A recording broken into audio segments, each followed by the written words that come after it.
What is up, everybody, and welcome. In this week's video, I'm going to show you how to warp your images.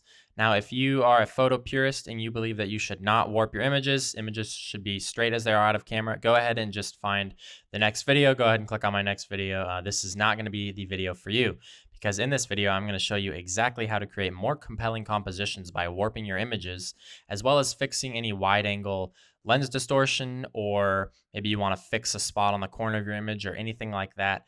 This video is going to cover how to do all of it. So I'm going to go ahead and show you two examples on two different images that we're going to be working through, and we're going to go ahead and get started with that right now. If you haven't already, make sure that your image is open in Photoshop. On this image here, I want to fix a few things. I want to make this rock a little bit more prominent, and I want to make it look like this rock is not leaning right anymore. You can see the way that I composed this image. The rock kind of slants off to the left, and all of the rock just seems to be tilting slightly to the right. So I'm going to go ahead and fix all of that in my warp here. So the first thing that you want to do is duplicate this layer. You can go ahead and click and drag this down to this plus button here, and now you have a copy of the layer. I'm going to just call that warp, and just for organizational sake.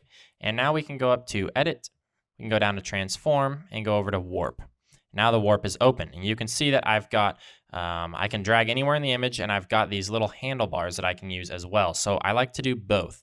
Now if I drag from the image, you can see that it pulls the whole image around like that.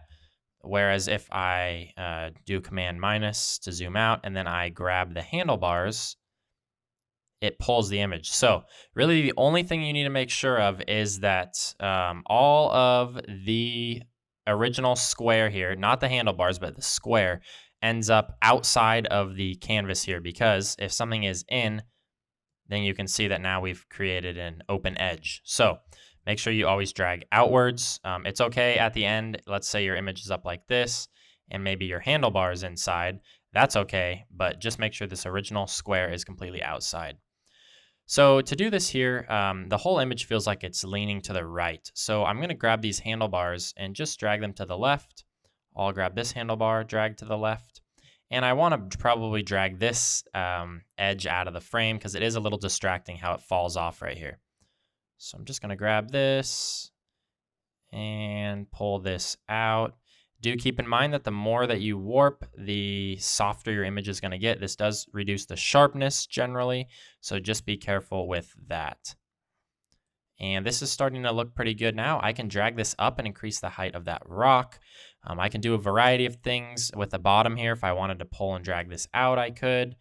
One thing that I'll sometimes do is to reduce the kind of area that the foreground takes up.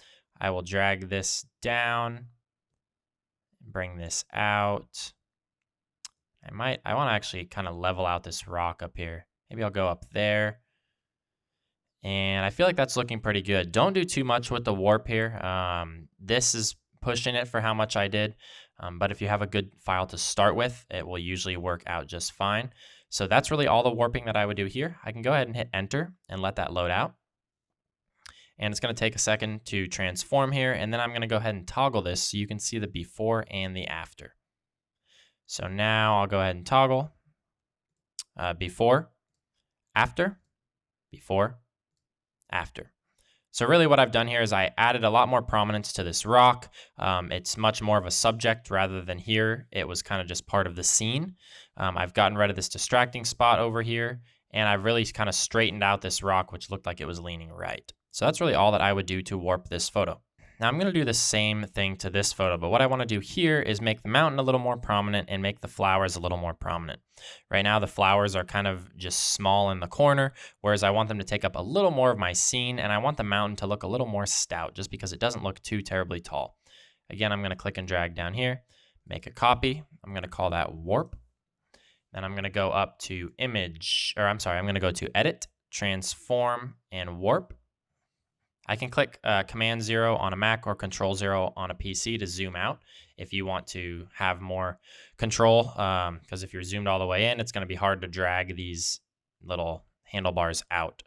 So the first thing that I want to do here is drag this over and kind of increase the space of the flowers. Now on this photo, I am going to drag and click from the middle here just to give these a little more prominence.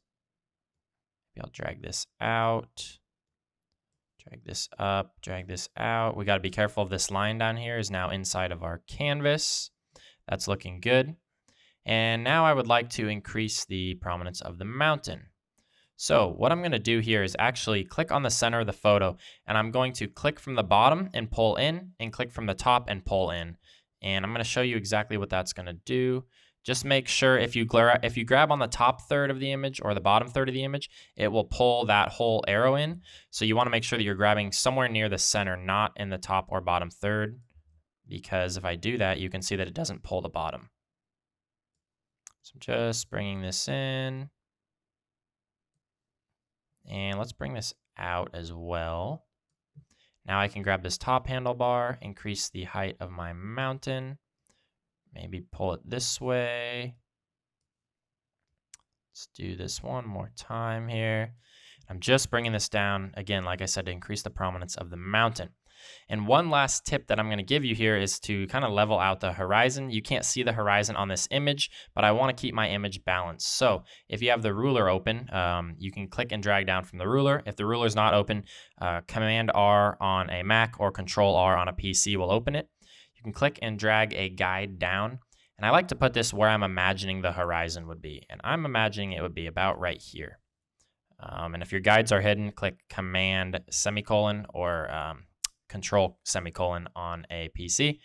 So now I can see this guide, and this will help me level out the frame. Now there's not a lot to level it with here, but I might want to try and make the top of this mountain level with this one. If so, I could drag this down here. You can see how much higher this mountain is than this one. So let's just go in here. Maybe we'll drag this side down. We'll watch our corner here. And let's drag this mountain up. Bring this down. There we go. And again, I want to watch the horizon here. Maybe I'll pull this up. Right about there feels level to me. So you don't have to use the ruler guides, but that is one tip that I really like, to use the ruler guides to just kind of level out the scene, make everything look even. I'm going to go ahead and hit enter, and we will see how this looks. And I always like to hit my eyeball here to do a before and after. I can hide these ruler guides here by doing Command colon or Control colon on a PC. And now we will toggle this. So you can see now we've got more flowers in the foreground, as well as more of a steeper looking mountain, which I really like. Right here, it looks kind of small, it's dominated by all this run out over here, and we've reduced the run out now, and now we have more mountain. So that wraps up how I go about warping this image.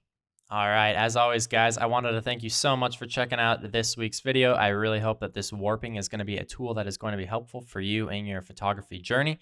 As always, please make sure to like and subscribe. Let me know if you guys have any questions in the comments. I'd love to see the images you guys are creating. Thank you guys so much, and we'll see you next time.